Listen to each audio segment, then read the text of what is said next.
Hello, this video is about character analysis. So what is character analysis? The word analysis just means a detailed examination. So you're examining something, in this case characters. You might think of it like putting something under the microscope and looking at all the details. And for character analysis specifically, it's when you examine a character to find out everything you can about them. So just as you would put something under the microscope, you're trying to find things or see something you haven't seen before. That is sort of the same thing, except with characters from your books. So your job then is to act as a detective, and you're looking for clues to give you as much information as possible about that character, what they're like, or anything that you can find out about them. And sometimes information about a character is stated directly from the text. So the words in the book will actually give you the information that you need to know. But then in other times, you have to infer. And that word infer means like an educated guess, or that you are basing your guess on information or evidence from the book. Because of this and this, then my inference is that this character is blank, and that sort of thing. So as you read from the text, you're looking for clues, and those clues then can help you make an educated guess or infer, and that inference that you make is then based on evidence or things that you know to be true in the world. So let's look at 5 different things that you'll need for character analysis, things that we look for. You already know about traits and feelings. Traits tell about a character's personality, what they're like, and then feelings are emotions. It's the response to the environment around them, the things that are going on. And then the 3 new ones that we haven't talked about yet are motivation. A motivation for a character is really the reason why they're doing certain things, reasons for their actions or their feelings.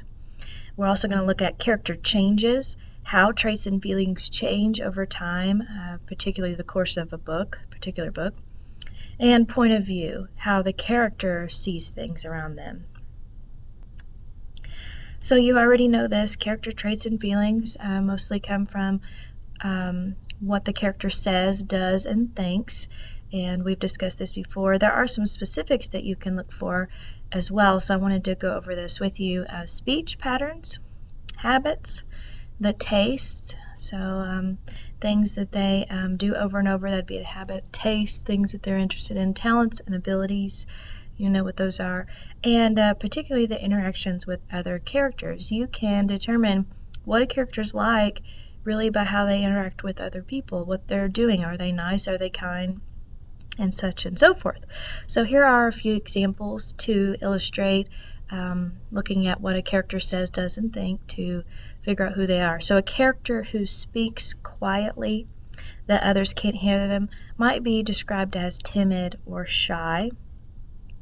You might infer that a character who repeatedly forgets to turn his homework in is irresponsible or maybe even lazy. So you are coming to a conclusion. Remember that word, infer. You're making an educated guess based on things, evidence in the book. So repeatedly forgetting homework would be that evidence of irresponsibility right here. So this is a new one, character motivation. Motivation, again, it's the reason behind a character's actions. That's very important, the reason. And a lot of times this is not directly stated in the book. You're going to have to figure this out by evidence. And so we're going to walk through this together. You're really asking, why does a character choose to do certain things? So why is a character choosing to hang out with certain friends? Why is that character choosing to decide to cheat on a test? Why is that character choosing to stand up for someone else? So that answer why is something you have to figure out as a detective. Here are some examples though. It might be for love. Maybe they love a certain thing so much they're willing to make that choice. Or hate, or revenge, recognition, attention, any of those things. There are certainly many more.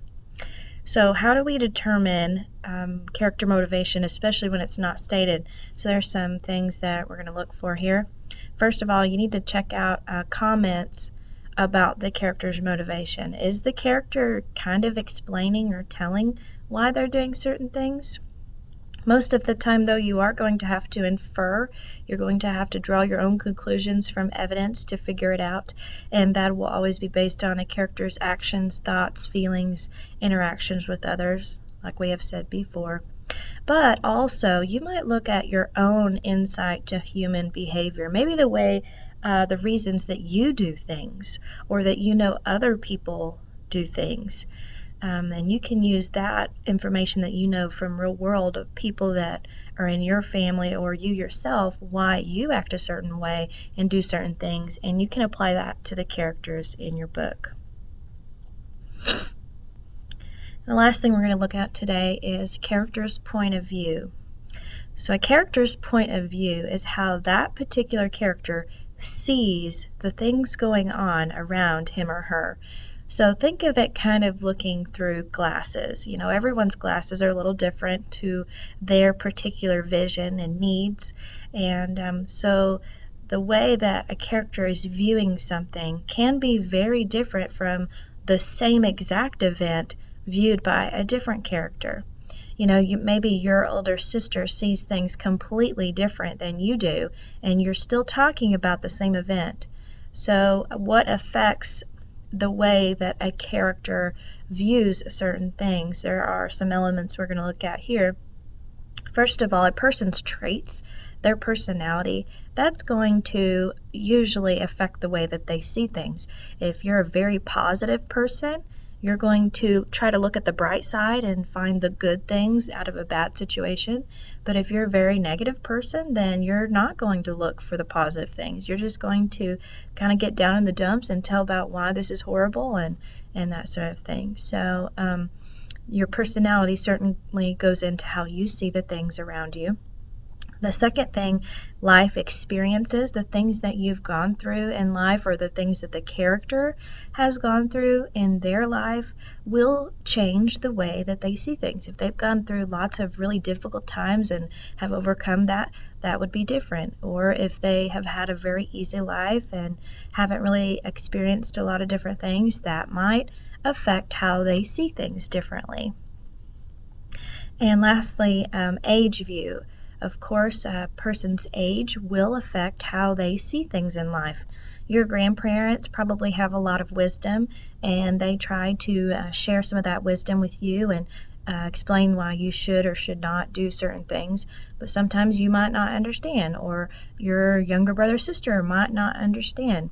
You know, you try to tell your baby brother that the stove's hot, not to touch it, but they don't understand because they are too young. So their age view is affecting their point of view.